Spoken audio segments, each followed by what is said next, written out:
पराग केंद्रकों का संलयन, इसका संलयन है पराग केंद्रकों का संलयन तथा एंटी मिक्सिस, जिसको हम बोलते हैं उभय मिश्रण। क्या बोलते हैं? उभय मिश्रण। इसमें होता क्या है, हमें वो चीजें देनी है। हम कह रहे थे भाई ये है अपना अंडा, कौन है भाई? अंडा। और जैसे ही हमने कहा इसके अंदर द्वितीयक अष्टक विभाजन पूरा हुआ तो हम कहते हैं इसका जो केंद्रक है वो छोटे छोटे टुकड़ों में टूट गया। इसमें टूट गया छोटे छोटे टुकड़ों। तो हमने कहा ये इसका केंद्रक है, छोटे छोटे टुकड़ों में टूटा है। इन टुकड़ों को हम बोलते हैं कैरियोमियर्स। क्या बोलते हैं? कैरियोमियर्स। कैरियोमियर्स।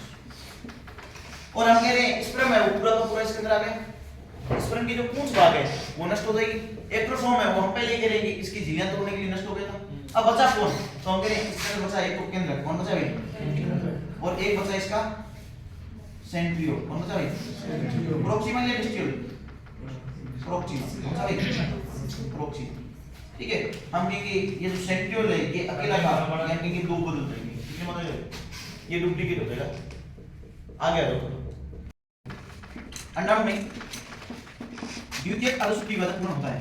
द्वितीयक अर्धसूत्री विभाजन पूर्ण होता है तो इसका केंद्रक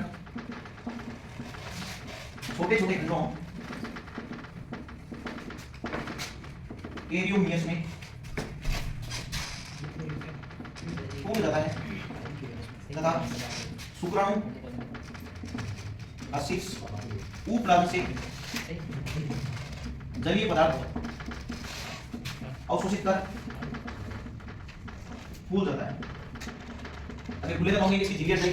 ठीक है, झिल्ली हटती हम कहेंगे इसकी झिल्ली के विलयन से नर पराग केंद्र का निर्माण होता है। नर पराग केंद्र का निर्माण होता है तथा ओवम की केंद्र के छोटे छोटे टुकड़े, केंद्र के छोटे छोटे टुकड़े जिन्हें कैरियोमियर्स कहते हैं, कैरियोमियर्स कहते हैं, उन्हें जुड़कर एक मादा पराग केंद्र का निर्माण करते हैं। एक मादा पराग केंद्र का निर्माण करते हैं। ठीक है, अब हमने कहा हमारे पास एक तो है मादा पराग केंद्र, कौन है भाई? मादा पराग केंद्र। और एक है नर पराग केंद्र, कौन है भाई? नर पराग केंद्र। ये दोनों मिलेंगे आपस में, इसको से बोलते हैं कैरियोमियर। क्या बोलते हैं? कैरियोमियर। इसके पश्चात हम इनके गुण आपस में मिलेंगे, उसको बोलते हैं एंथीमिक्स। क्या बोलते हैं? तो हम लेंगे नर कोमा मादा युग्मकों के केंद्रक में उपस्थित गुणसूत्रों का संयोजन है। इसको हम बोलते हैं आपके एंथीमिक्स। क्या बोलते हैं? एंथीमिक्स। ये लिखिए। इसके बाद आगे मनुष्य में लिंग निर्धारण।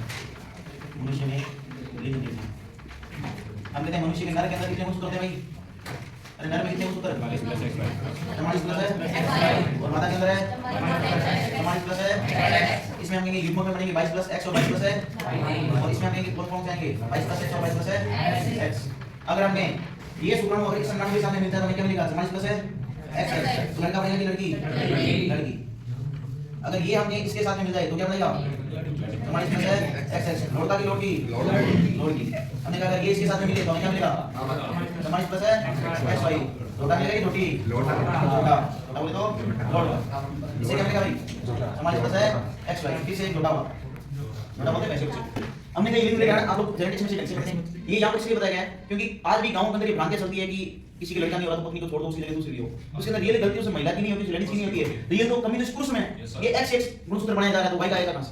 इसको बताओ। ठीक है, इसलिए महिलाओं के सही बोला बच्चा कि महिलाओं के पुरुषों को बोलो। ठीक है, कितने भाइयों? अब हम कह रहे हैं निषेचन हो गया तो निषेचन के परिणाम से निर्माण होगा युग्मनज। इसका निर्माण होगा। ठीक है, तो हम कहेंगे निषेचन हुआ, निषेचन से क्या बना भाई? युग्मनज। कौन बना भाई? अब युग्मनज के अंदर हम होगा कोशिका विभाजन। क्या होगा भाई? कोशिका विभाजन। और इस कोशिका विभाजन को हम बोलते हैं विदलन। क्या बोलते हैं? विदलन। तो हमारी हेडिंग होगी विदलन। क्या होगी भाई? विदलन। ठीक है, विदलन है क्या? हम कहते हैं एक प्रकार का कोशिका विभाजन। क्या है? कोशिका विभाजन। हम लोग ये जानते हैं कि अगर कोई कोशिका विभाजित होती है तो हम कहते हैं जैसे ये कोई कोशिका आपके सामने सेल है, इसके अंदर सबसे पहले हम ये चलेगी इंटरफेस। क्या चलेगी? इंटरफेस। इंटरफेस हम कहते हैं जीवन होती है, एस होती है, थ्री होती है। ठीक है, इसके बाद हम कहते हैं इसका आएगी एम फेज। बनाइए एम फेज। और एक कोशिका से दो कोशिका बन जाती है। कितनी बन जाती है भाई? दो कोशिका। ठीक है, पहले हम केंद्र विभाजन होगा और बाद में कोशिका विभाजन होकर हम कहेंगे दो कोशिका अलग अलग बन जाएंगी। ठीक है, हम कहते हैं इसके अंदर G1 और G2 वगैरह इसके कोशिका द्रव्य की मात्रा को बढ़ाने का काम करती है। लेकिन जो विचलन है वो ऐसा विभाजन है जिसके अंदर कहते हैं G1 और G2 अनुपस्थित होती है। क्या होती है?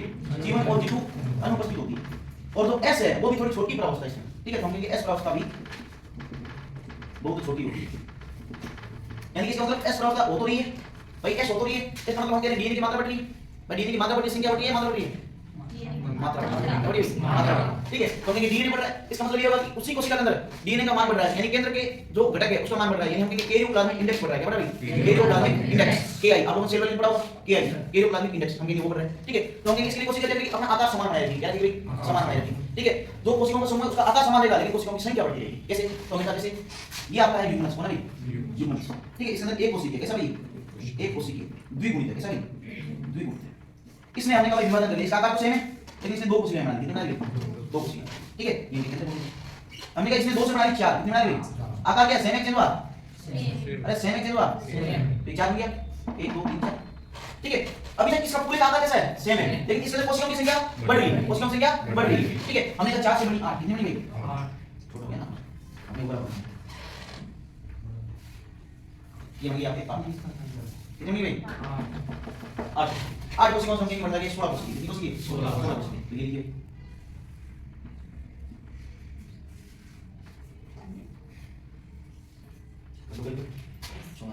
ठीक है। तो ये बढ़िया आपका 16 कोशिका, कौन बनी भाई?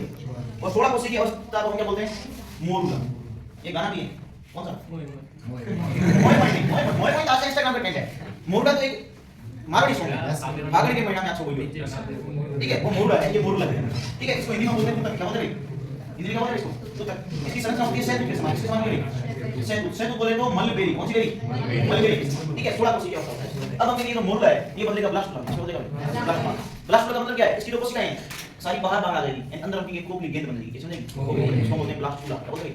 फिर क्या होगा? ब्लास्टुला के अंदर हम बाहर सारी कोशिकाएं आ गई, इन कोशिकाओं के ऊपर कौन बोलते हैं? ट्रोफोब्लास्ट, क्या बोलते हैं? कुछ कोशिकाएं हम एक सिरे पर जाकर जमा होती है, उन कोशिकाओं को बोलते हैं अंतर कोशिका समूह, क्या बोलते हैं?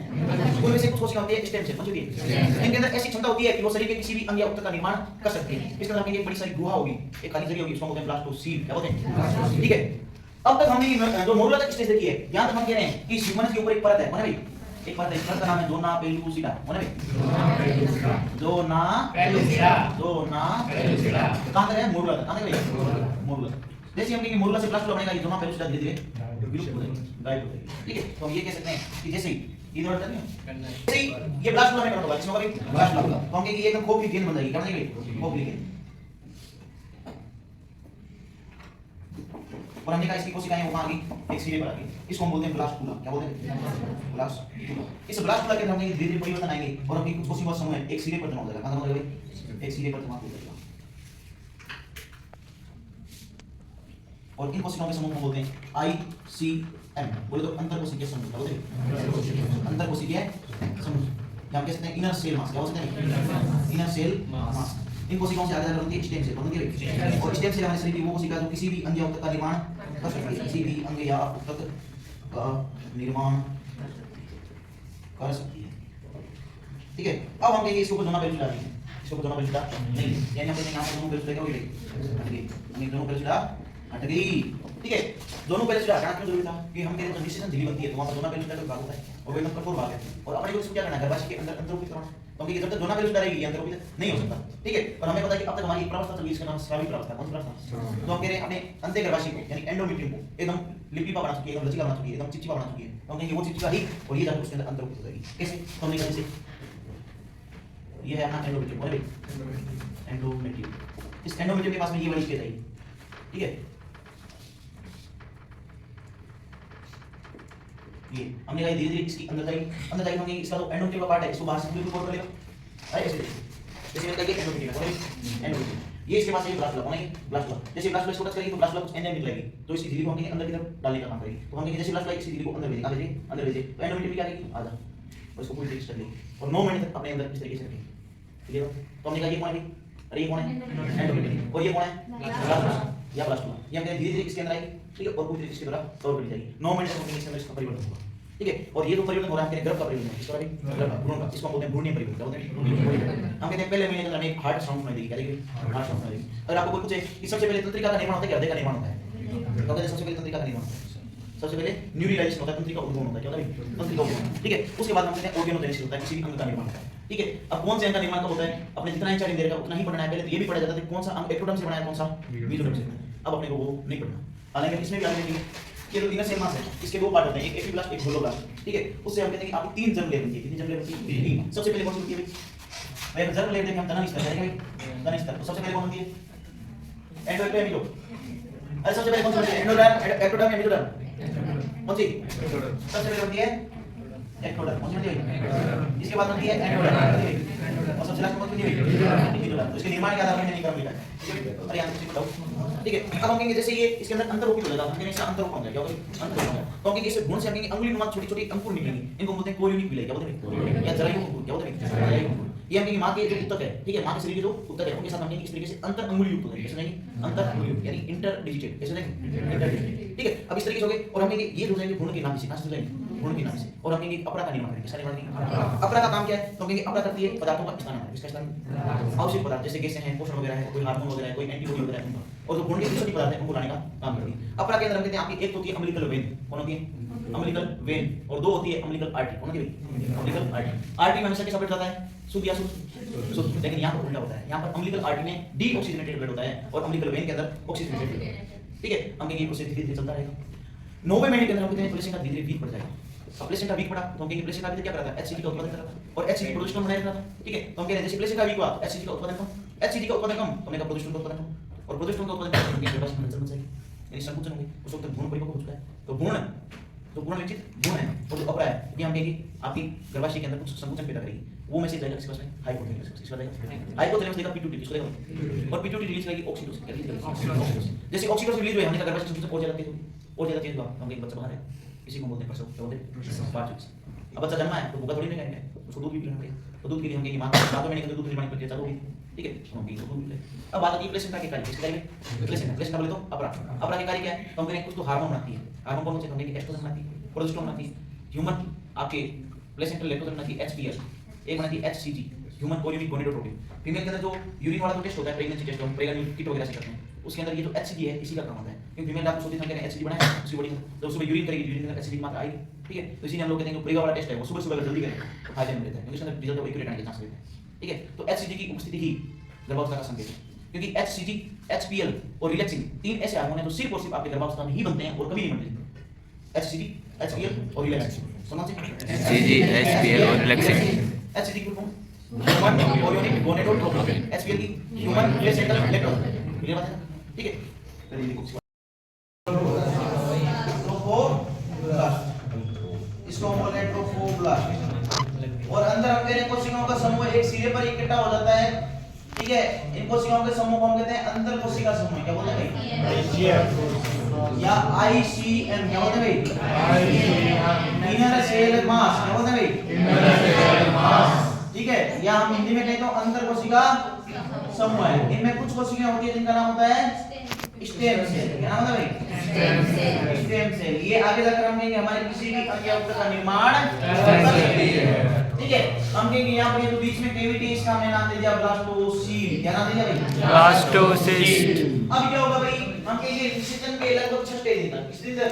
6 दिन तक। जहां पर हम कह रहे हैं आइचियम वाला भाग है, ये हम कहेंगे गर्भाशय के अंदर अंतरोपित हो जाएगा। किसमें अंतरोपित होगा भाई? गर्भाशय के अंदर। ठीक है, यानी इस भाग को हम बोलते हैं एनिमल पोल। क्या बोलते हैं भाई? एनिमल पोल। ठीक है, एनिमल पोल हम कहेंगे गर्भाशय के अंदर अंतरोपित होगा। किसमें अंतरोपित होगा? गर्भाशय के अंदर। लगभग निषेचन के 12वें दिन तक हम कहते हैं एकदम पूरी तरीके से अंतरोपित हो जाता है। ठीक है, यानी हम कहते हैं जैसे अभी कपड़े वाला मैंने बताया पूरी तरीके से आवरण ले लेता है, तो पूरा लगभग 12 दिन तक ले लेते हैं। अब इसके अंदर धीरे धीरे क्या होगा? तो हम कहेंगे अंतरोपण के पश्चात धीरे धीरे अपरा का निर्माण होगा। ठीक है, और अपरा के काम क्या क्या है? अरे अपरा के काम क्या है? उसे बता दो। उसके कुछ रहित पदार्थों को वापस लेके आना, उसको गैसीय संतुलन बनाए रखना, उसके लिए हम कहते हैं हार्मोन चलाना, कुछ प्रतिरक्षी लेके आना। तो हम लोग सबसे पहले देखते हैं प्लेसेंटा के बारे में। इसके बारे में प्लेसेंटा के पहले देखते हैं कार्य। क्या देखते हैं भाई? तो प्लेसेंटा के कार्य। प्लेसेंटा बोले तो अपरा।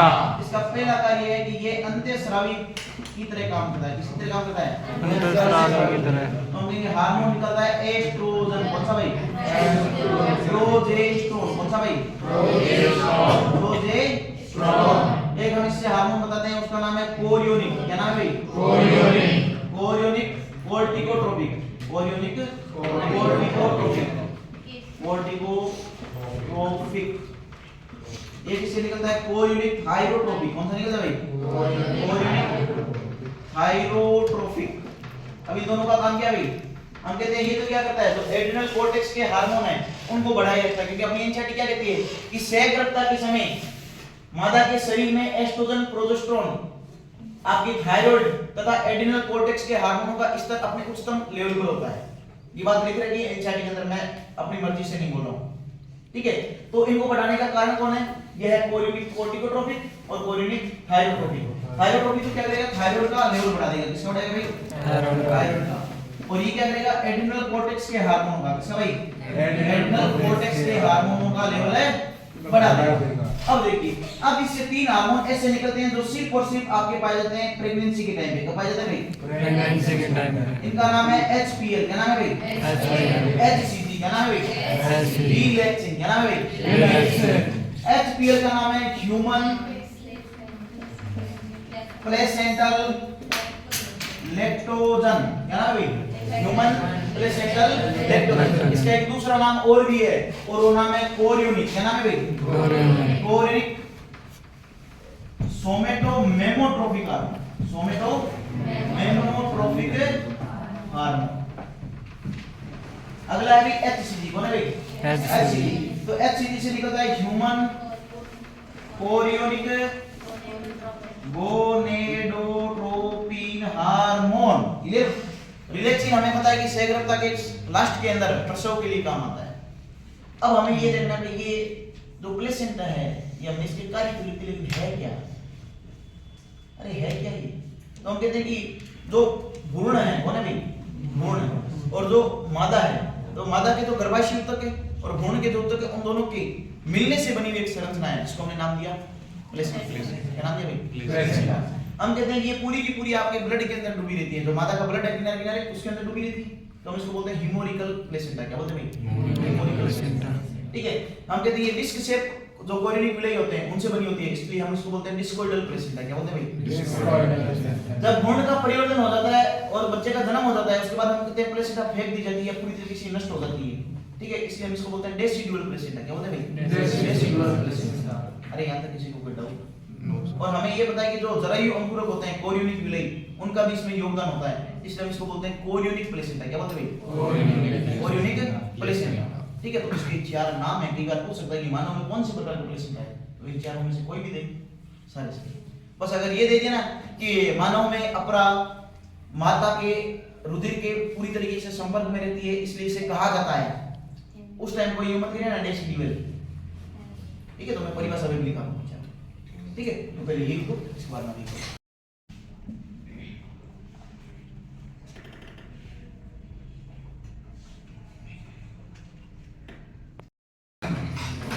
भ्रूण के अंतरोपण के पश्चात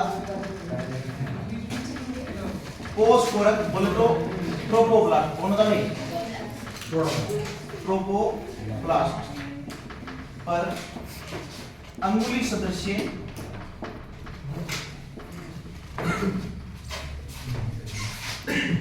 संरचनाएं उत्पन्न हो जाती है। इन्हें जरायु अंकुरक कहते हैं। क्या कहते हैं भाई? जरायु अंकुरक या कोरियोनिक विलाई। क्या बोलते हैं भाई? कोरियोनिक विलाई कहते हैं। अब हमारे पास में एक इंपॉर्टेंट इन्फॉर्मेशन है, ये जो कोरियोनिक विलाई ना, ये आपके रक्त से आसादित होते हैं। किससे होते हैं भाई? रक्त। ठीक है।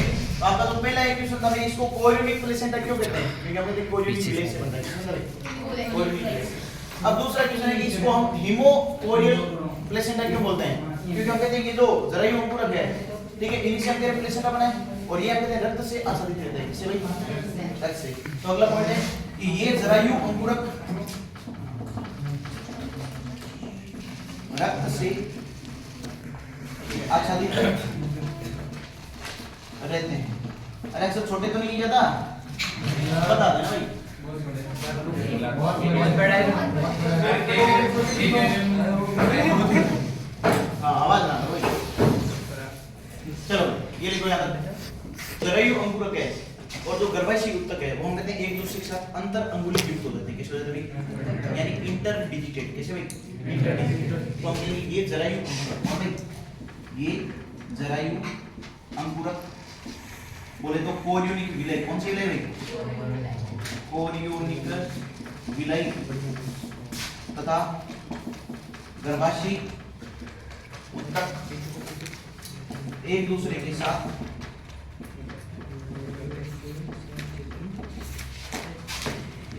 अंतर अंगुली युक्त यानी कि इंटर डिजिटेड। कैसे भाई? इंटर डिजिटेड हो जाते हैं। ठीक है, इससे हम कहेंगे इन दोनों के बीच में क्या हो गया? एक संबंध बन गया। क्या बन गया भाई? संबंध बन गया।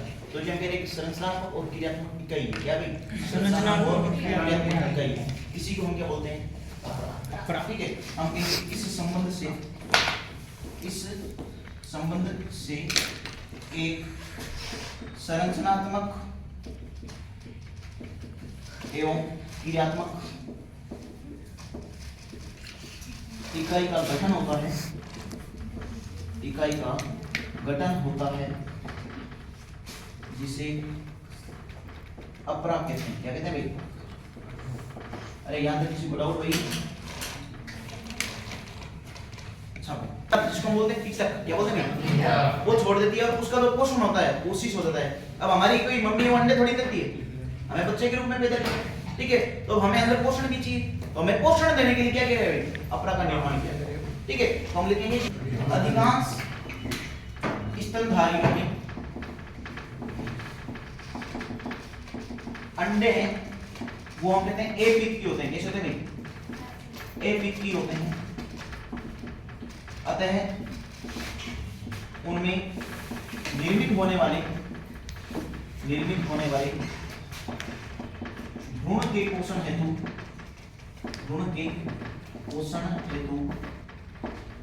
पोषक पदार्थ अपरा द्वारा स्थानांतरित किए जाते हैं। इसके द्वारा भाई? अपरा द्वारा। किसके द्वारा स्थानांतरित करेंगे? अपरा द्वारा। क्या करोगे? पोषक पदार्थ। क्या करोगे? पोषक पदार्थ स्थानांतरित किए जाते हैं। फिर ये बात देखो एक लाइन, ये एक प्रकार का क्या है? उद्विकाशीय अनुकूलन है। यानी जैसे मुर्गियां थी, मुर्गियों के अंदर अपना जैसा कोई सिस्टम नहीं था, वो सीधा बच्चा दे जाती। इसीलिए आज भी आप लोग आमलेट बनाते हैं उसके अंदर पीले कलर का एक पदार्थ निकलता है। अरे निकलता है कि नहीं निकलता?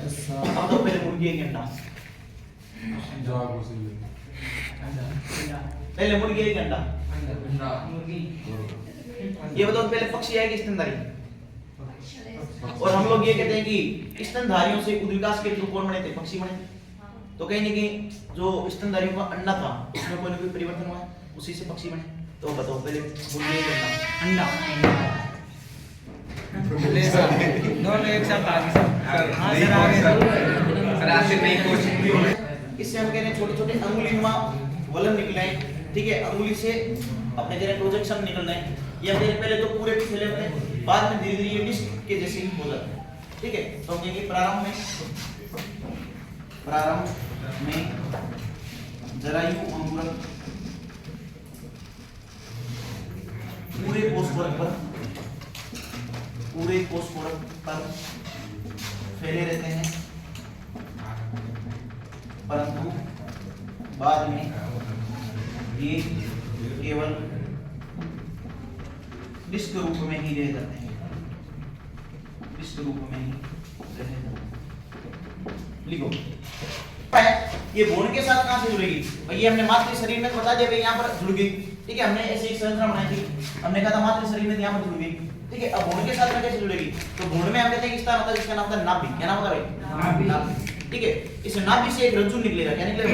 रज्जु। ठीक है, यानी संबंध किसके बीच में हो रहा है? अपरा और भ्रूण के बीच में। तो अपरा और भ्रूण के बीच में संबंध बनाता है नाभि रज्जु। बनाता है भाई नाभि। ठीक है, तो हम कहते हैं अपरा नाभि रज्जु द्वारा। किसके द्वारा भाई? नाभि रज्जु को इंग्लिश में क्या बोलते हैं? अम्बिलिकल कॉर्ड द्वारा भ्रूण से जुड़ी रहती है। क्लियर बात?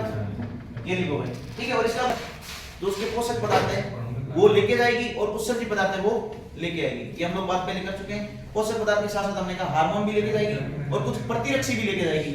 और अगर किसी कंडीशन के अंदर मान लो माता अगर एचआईवी से संक्रमित है या हेपेटाइटिस बी से संक्रमित है तो हम कह रहे हैं उसके जो प्रतिजन है वो भी हो सकता है बच्चे के अंदर ट्रांसफर हो जाएंगे। क्लियर बात है? अच्छा करेक्ट है भाई।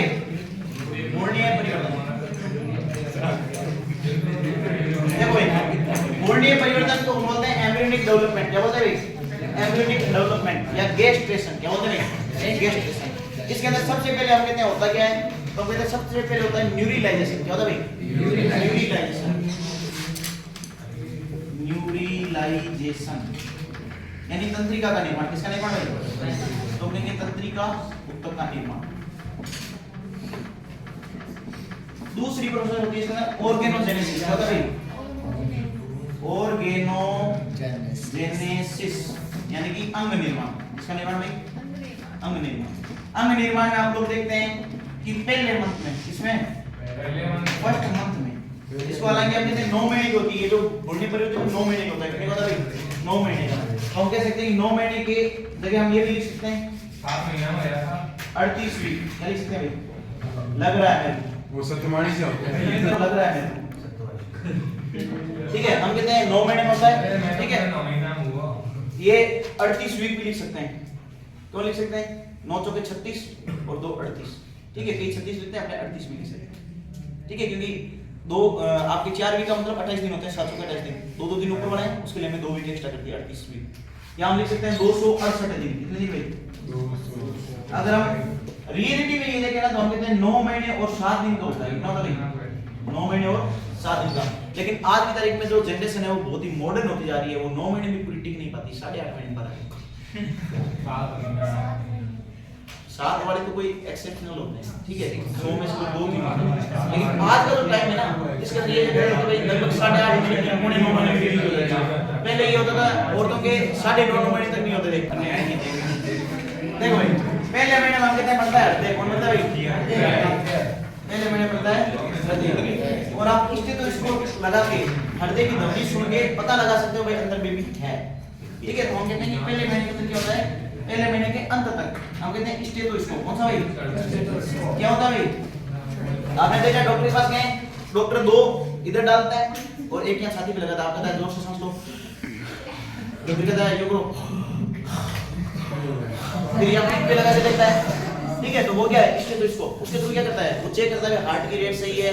ठीक है हार्ट की जो धड़कने की दर है वो सही है कि नहीं है। सांस के अंदर कोई गड़गड़ाहट तो नहीं आ रही। ठीक है कि आप बीड़ी पीने से एम्फीसेमा तो नहीं हो रहा।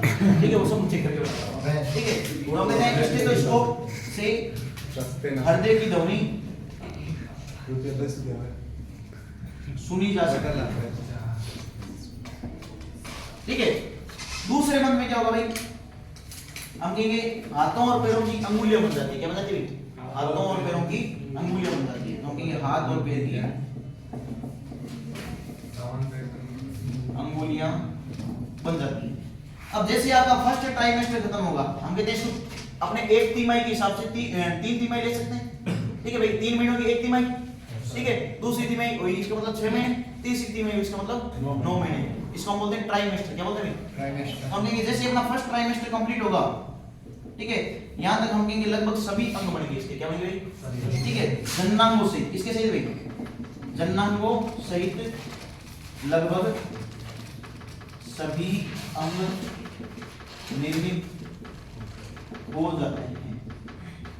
क्लियर है बात है ना भाई? पहले महीने में क्या बना? हार्ट। दूसरे महीने में क्या बनी? हाथों और पैरों की अंगुलियां। ठीक है और तीसरे महीने में क्या बनी? जननांगों सहित सभी अंग। अब कुछ महिलाएं क्या करती है? ड्रग्स लेती है जिसका नाम है थैलेमाइड। क्या नाम है? उसकी वजह से हम कहते हैं अग्रपाद की अस्थियां बन नहीं पाती है। ठीक है जिनमें बन नहीं पाती उनको बोलते हैं क्या बोलते हैं? एमेलिया। क्या बोलते हैं? और जिनके अंदर बनती है लेकिन अविकसित रूप से बनती है, क्षतिग्रस्त बनती है। ठीक है यानी लुल्ले या लंगड़े पैदा होते हैं। ठीक है जैसे हाथ है तो हाथ में एकदम यूं जैसे एक पैदा हुआ या छोटा हाथ रह गया किसी का हाथ भी इतना ही रह गया। मेरा एक दोस्त था उसके हाथ से भी इतना ही है। ये आगे वाली ये जो अपने है ना ये आगे वाला है सिर्फ इतना ही पोर्शन है। और उसको नीट के अंदर उसने बंदे ने 2 साल तैयारी की थी। 67 नंबर है तेरा स्टूडेंट। पहले अटेम्प्ट 13 नंबर थे, दूसरे में 67 थे। उसको नंबर चाहिए मात्र 200 सिलेक्ट हो देता हूँ।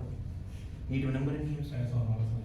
ठीक है, हाँ ऐसा तुम्हारे साथ होता तो कर लेते, लेकिन तुम भी नहीं कर पाते। औषधि कौन सी ले ले भाई? तो हम कहते हैं उससे हाथों और पैरों की जो अस्थियां हैं उनका विकास है वो प्रभावित हो जाता है। ठीक है, और महिलाओं को हम कहते हैं कि सिगरेट भी नहीं पीनी चाहिए गर्भावस्था में, इससे बच्चे पर बुरा प्रभाव पड़ता है। ठीक है, हाँ जैसे कि वो केसर वाला सुना है ना आपने कि महिला को चाहिए था गोरा बच्चा, तो क्या लूं, बोले ले ले केसर। उसने टीवी में ऐड देख लिया, दाने दाने में केसर का था, अब वो रोज के 10-15 पूरी चबाता है।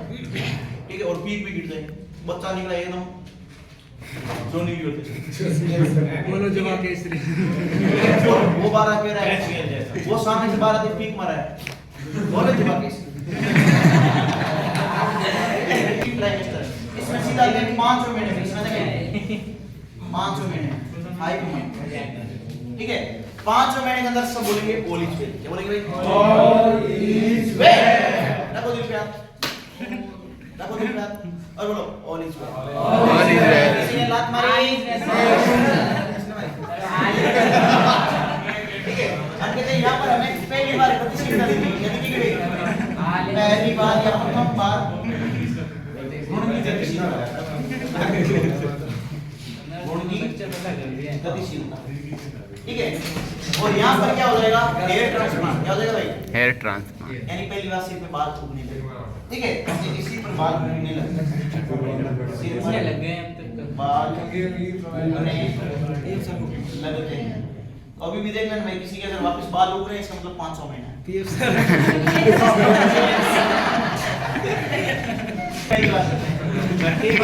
तो छठे महीने तक हम कहते हैं कि शरीर पर बाल आ जाते हैं।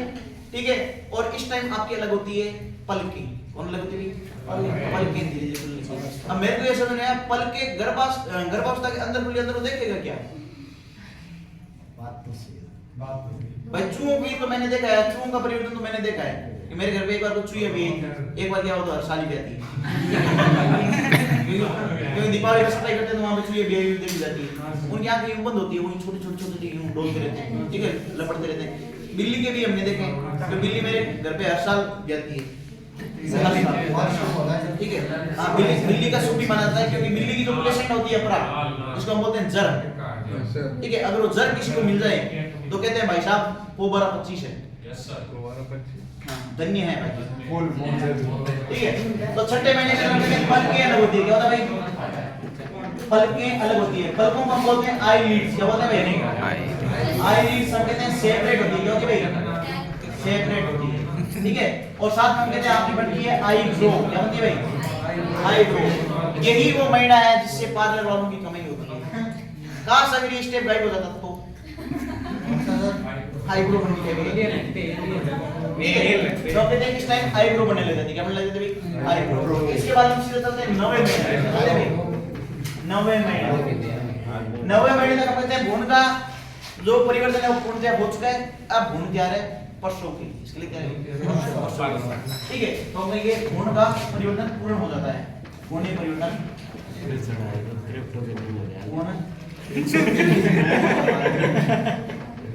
ठीक है, और भ्रूण किसके लिए जा रहा है भाई?